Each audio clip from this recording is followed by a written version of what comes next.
Hello everyone and welcome back to my channel. I am Sunidhi Arya and I teach economics on this channel. मैंने फिलहाल statistics की एक series को शुरू किया हुआ है. जितना भी स्टैटिस्टिक्स कॉम्पिटिटिव एग्जाम्स के लिए इम्पोर्टेंट है वो सब मैं कवर करा रही हूँ. मीन, मीडियन और मोड को कवर करा चुकी हूँ, यानी कि सेंट्रल टेंडेंसी जो होता है, मेजर्स ऑफ सेंट्रल टेंडेंसी, ये पूरा टॉपिक मैं कवर करा चुकी हूँ. इस टॉपिक पे मेरे 7 से 8 वीडियो जो है वो आपको प्लेलिस्ट में मिल जाएंगे.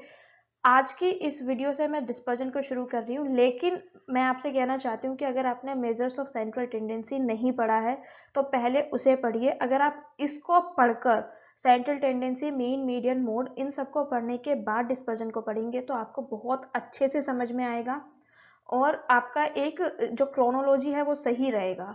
जो इसी तरीके से स्टैट्स को पढ़ा जाता है. वीडियोस के लिंक आपको डिस्क्रिप्शन बॉक्स में मिल जाएंगे, ऊपर आई बटन में मिल जाएंगे. फटाफट से देखते हैं कि आज की इस वीडियो में हम क्या पढ़ने वाले हैं, आज की इस वीडियो का क्या एजेंडा है. आज की इस वीडियो में हम डिस्पर्जन को शुरू करेंगे, तो ये बिल्कुल इंट्रोडक्टरी वीडियो है, जैसे कि मैंने एक सेंट्रल टेंडेंसी के लिए भी बनाया था. इस पूरी वीडियो में हम ये पढ़ेंगे कि डिस्पर्जन का जो टॉपिक है उसके अंदर हम क्या क्या पढ़ने वाले हैं. काइंड ऑफ इंट्रोडक्टरी वीडियो है, बहुत शॉर्ट वीडियो बनेगा.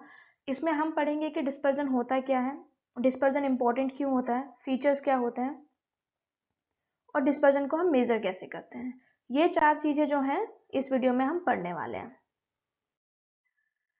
देखिए, डिस्पर्जन का मतलब होता है डिस्पर्स्ड. वर्ड जो है वो है डिस्पर्स्ड. इसका क्या मतलब है? फैला हुआ. यानी कि कोई चीज कितनी फैली हुई है, कितने उसके अंदर डिस्पर्जन्स हैं, वो हमें पता लगाना है. अब डिस्पर्जन का मतलब क्या होता है? स्कैटर्डनेस.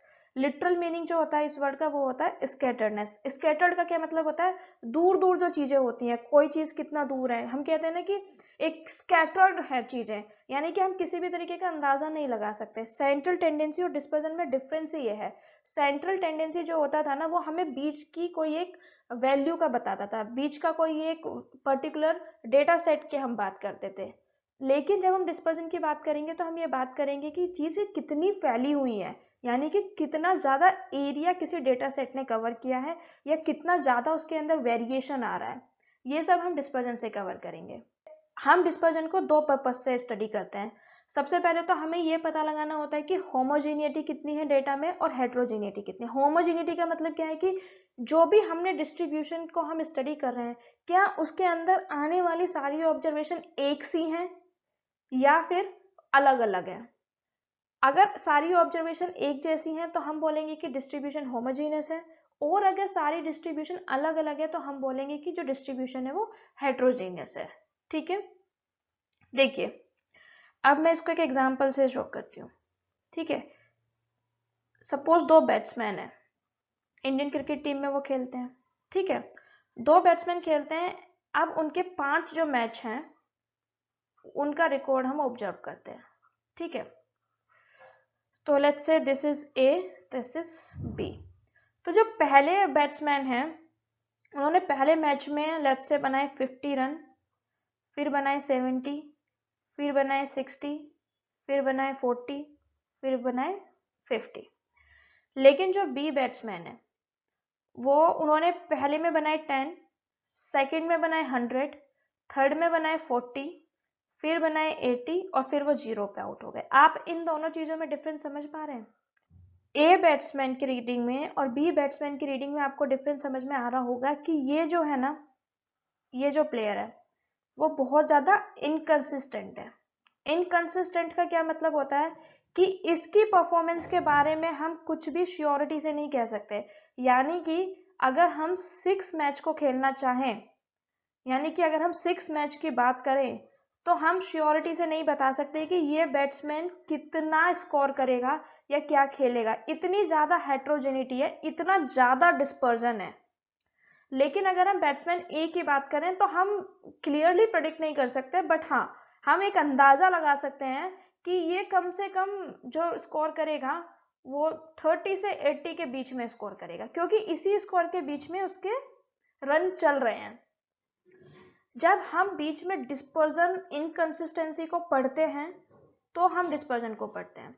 दूसरी बात यह है कि हमें डिस्पर्जन पढ़ना क्यों है. जब हमने सेंट्रल टेंडेंसी को पढ़ लिया, सेंट्रल टेंडेंसी को पढ़ने के बाद डिस्पर्जन पढ़ना इसीलिए इंपॉर्टेंट हो जाता है क्योंकि कई बार हम जैसे सेंट्रल टेंडेंसी को पढ़ा और हमारे पास एक डेटा आया, बहुत सारे जो सिचुएशंस होती है उनमें ऐसा आता है कि दो डेटा सेट्स, दो सीरीज, उनका मीन तो सेम होता है, अर्थमेटिक मीन अगर आप निकालेंगे वो तो सेम आएगा अप्रोक्सीमेटली, लेकिन उनकी ऑब्जर्वेशंस में बहुत डिफरेंस होता है, बहुत ज्यादा डिफरेंस उनकी ऑब्जर्वेशन में होता है, इसीलिए हमें डिस्पर्जन को पर्टिकुलरली कैलकुलेट करने की जरूरत पड़ती है। अब देखिए सीरीज 1 जो है ये ज्यादा होमोजीनियस है, सीरीज 1 जो होमोजीनियस ज्यादा है यानी कि इसमें कम डिस्पर्जन है। देखिए मोर होमोजीनियस, लेस डिस्पर्जन और कंसिस्टेंट, ये जो तीनों चीजें हैं ना, ये एक ही बात को रिप्रेजेंट करती हैं। अगर एग्जाम में आपका कुछ और भी आ जाए, यानी कि मोर होमोजेनियस की जगह लेस डिस्पर्जन या कंसिस्टेंट लिखा हुआ आ जाए, तो आपको कंफ्यूज नहीं होना है, आपको सिर्फ इसी तरीके से काम को करना है, दैट्स इट, बिल्कुल आपको टेंशन नहीं लेनी है। सेकंड जो है वो होमोजेनियस नहीं है जितनी पहली थी, लेकिन इतनी ज्यादा डिस्पर्स भी नहीं है। लेकिन ये देखिए ये कितनी ज्यादा डिस्पर्स है, इसमें पहली जो शुरुआत हुई है वो 1 से हुई है और लास्ट डिजिट 17 है। ठीक है, आई होप आपको डिस्पर्जन समझ में आ गया होगा, डिस्पर्जन को कैलकुलेट क्यों करते हैं वो भी समझ में आ गया होगा। अब हमें समझना है कि ऐसे क्या क्या फीचर्स हैं जो डिस्पर्जन में होने चाहिए।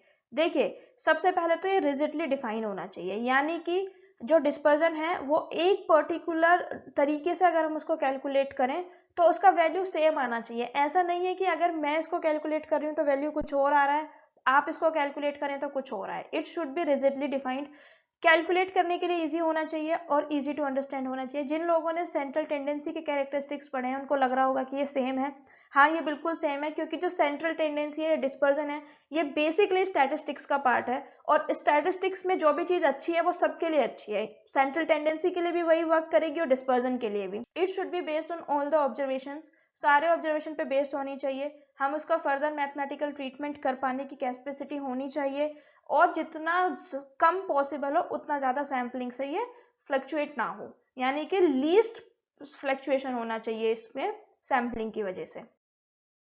देखिए अब मेजर करने के क्या तरीके हैं, दो तरीके हैं मेजर करने के, एब्सोल्यूट और रिलेटिव। इनमें आपको डिफरेंस समझने की जरूरत है। जब हम एब्सोल्यूट मेजर की बात करते हैं ना, तो हम एक ही डेटा सेट में कितना डिस्पर्जन है उसकी बात कर रहे हैं।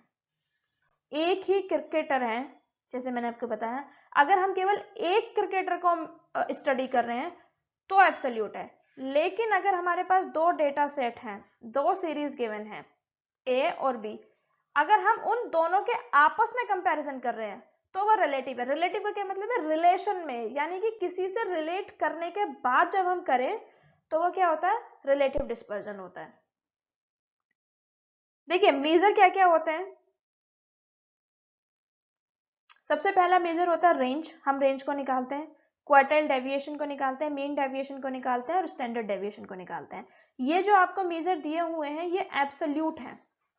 अगर हम इनके रिलेटिव की बात करें ना, तो रिलेटिव में क्या होता है, रेंज का क्या हो जाए, अगर हमें रेंज को रिलेटिवली निकालना है तो वो हो जाएगा coefficient of range, coefficient of quartile deviation, coefficient of mean deviation, coefficient of variance. ये सब हम आने वाली वीडियोस में हर एक टॉपिक पे सेपरेट वीडियो बनेगा, तो आपको बिल्कुल परेशान होने की जरूरत नहीं है, आपको बहुत अच्छे से समझ में आएगा, बस स्टे ट्यून्ड रहिए। कोफिशिएंट ऑफ डिस्पर्जन, ये देखिए मैंने आपको बताया, जब भी हम दो वेरिएबिलिटी में, दो सीरीज में कंपैरिजन करना चाहिए, यानी कि जो ए है और बी है, इन दोनों में कितना हमारा डिफरेंस है, अगर हम दो को कंपेयर करें वेरिएबिलिटी को, तब डिस्पर्जन के कोफिशिएंट को हम यूज करते हैं, अदरवाइज हम एब्सोल्यूट को यूज करते हैं। ठीक है, और ये जो कोफिशिएंट होते हैं इसमें सबसे बड़ी बात ये होती है कि ये प्योर नंबर होते हैं, यानी कि जो यूनिट ऑफ मेजरमेंट होता है वो इसमें कोई रोल प्ले नहीं करता है।